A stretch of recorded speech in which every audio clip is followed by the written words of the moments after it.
Então, eu não lembro nem mais qual era a pergunta. Títulos. Mas, 11 minutos de discurso. Ela fazendo parte 2. mas aí, eu achei essa experiência muito marcante, porque eu nunca tinha conseguido falar por 11 minutos numa simulação. Na verdade, são poucas pessoas que têm esse tempo, porque esse tempo não existe. Mas, enfim, aí nesse dia eu recebi vários nomes. Eu recebi que eu ia causar a Terceira Guerra Mundial, que eu era dela ditadora. Fizeram um chip meu também com o Talibã, que eu... Meu Deus do céu. Foi muito caótico, mas foi muito legal também.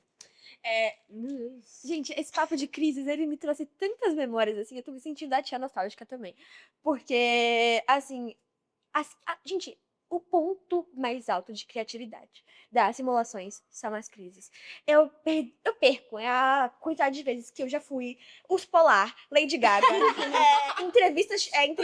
jornalista chilena, eu já fui detetive, tradutora simultânea. Gente, eu já assumi tantas personas diferentes. E assim, eu acho que é a parte que você consegue. É o alívio cômico da simulação, porque às vezes você tá tão tenso, Aí do nada vem. parecendo aquele ratinho digitando assim.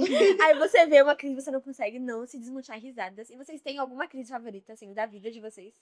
Tem, tipo, ano passado, né, quando teve toda essa questão de CSG e tudo mais, a gente teve uma que eu achei muito boa, que tava tendo um comitê sobre a guerra de Israel e da Palestina. E aí aconteceu que a gente simplesmente decidiu que a gente ia sequestrar o delegado de Israel. E aí, tipo, tava todo mundo no coffee break, e foi, tipo, acho que segundo dia, então todo mundo já tava debatendo lá e tudo mais. Não nos 11 minutos, mas estavam debatendo.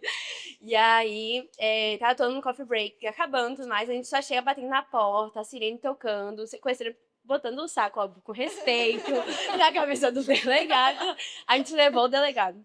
E aí mandou uma foto no caso, pros delegados, né? Ele todo pintado, de sangue e tudo mais. Eu achei muito legal. E querendo ou não, como você falou, descontrai muito aquela tensão, meu Deus do céu, a gente precisa fazer as coisas, a gente precisa correr atrás e tudo mais. Porque é um trabalho muito bom, muito... Mas é arte. Exato. Ele é bom. Que requer da Mil gente, milhões de principalmente vezes. SG, muita energia, muita cabeça, muita liderança. Então, tipo assim, essa parte é muito divertida, muito legal. Você, eles têm uma crise favorita? Eu acho que, antes de tudo, a gente não faça isso em casa. A gente só conta as simulações. Mas eu acho que o meu comitê favorito em relação à crise foi um da Revolução Americana. Eu não vou lembrar de uma crise em específico, mas todas foram fenomenais. A gente se esforçou muito, assim, pra fazer carta, pra trazer o Rei George, pra fazer absolutamente tudo. Foi muito divertido. Foi realmente uma parte boa. É isso, eu citei todas as personas que eu já fui, e a mais recente, que eu participei ativamente, eu fui a Lady Gaga. Eu começava a cantar Bad Romance no meio da minha performance. Eu já fui também na casa de Lises, porque foi uma simulação online. Então, um calor de Salvador de 30 graus, eu estava com vários casacos de neve, fingindo que eu era uma jornalista chilena. Entendeu? Lá no pico do gelo, nos Alpes, um frio. E eu... Cordilheiras. Cordilheira, exatamente. E eu acho que como a gente já falou aqui, a parte mais engraçada é o alívio cômico, é a parte descontraída. Você pode realmente fugir da realidade. Exatamente. E pode falar. Um adendo também, a outra pergunta eu acabei falando sobre a minha crise favorita também, que foi a que eu pude ser mais criativa no discurso, mas teve essa outra também que me mostrou assim, o quanto que as crises, os delegados levam assim, na descontração mesmo, que o comitê obviamente é muito formal, mas os delegados eles se permitem também se divertir, então eu lembro que eu era secretária-geral da simulação em 2022, e aí eu era a Greta Thunberg, eu não lembro qual era o tema, mas aí alguém me perguntou assim, você chegou aqui como? Aí eu falei, de bicicleta. Aí o outro cara, por que chegou de bicicleta? Eu falei, porque eu não vou mitigar os poluentes. Aí o outro delegado mandou assim, sim, e o avião que você veio? Na hora eu falei, tipo assim, não tinha turbina nem hélice. Aí começaram a me chamar de Greta Thunberg nadadora, porque falaram que o avião que eu não vi não existia. Inventaram isso. E aí, uma parte começou a falar que eu era nadadora, e outra parte começou a falar que eu era muito criativa por estar num avião, sem turbina e sem... De fato, cabelo loiro da Greta e de Giliel, eles são bem semelhantes.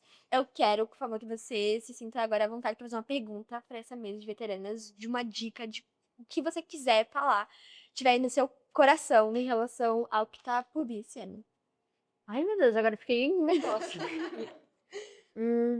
Deixa eu ver. Momento de ouro aqui, tá? As As pessoas pagam pra... É verdade. Eu queria saber se tem alguma parte do secretariado que vocês acham que que não é tão valorizada e que deveria ser valorizada.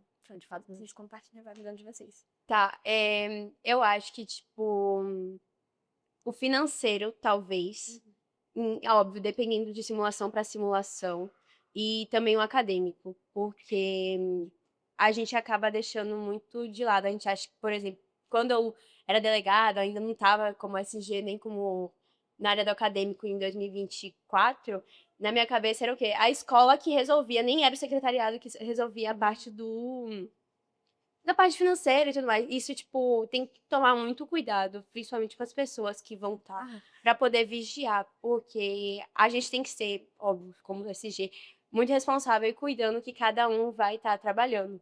E, tipo, cobrar bastante todo mundo em si, mas principalmente a parte financeira, porque se não tiver coffee break, aí vai ser um negócio bem complicado. Então, acho que, tipo, vigiar principalmente essa parte do financeiro vai ser uma coisa bem importante pra você.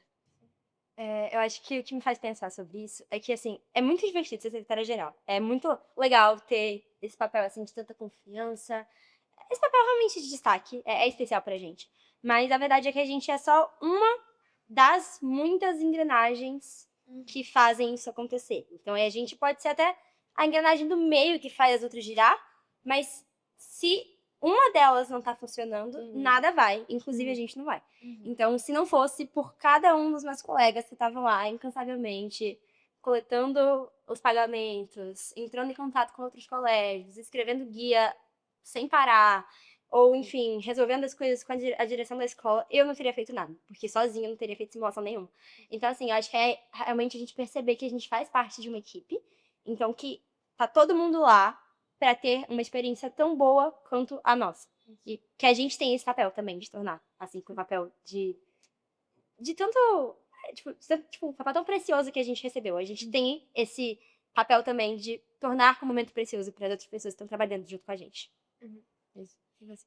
Eu acho que essa parte da coesão entre as pessoas, assim, e de entender a importância de uma pessoa estar a par do setor, mesmo que não, de outro setor, mesmo que não seja o dela mesma, não porque ela vai interferir ou porque ela vai fazer o trabalho do outro, mas por uma questão de estar todo mundo na mesma página. E